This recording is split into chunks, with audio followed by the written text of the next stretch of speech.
Zdravo svima, dobrodošli u moju baštu i na moj kanal. Evo kako da brzo spasite krastavce od žutila.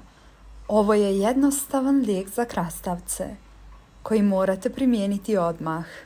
Prijatelji, kako bi prvi vidjeli svaki novi video, pretplatite se na kanal, potpuno je besplatno.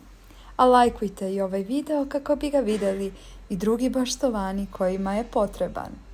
A za ovo nam je potrebno kalijev permanganat, voda 2 litre, soda 1 kašika i iscijeđen sok od limuna.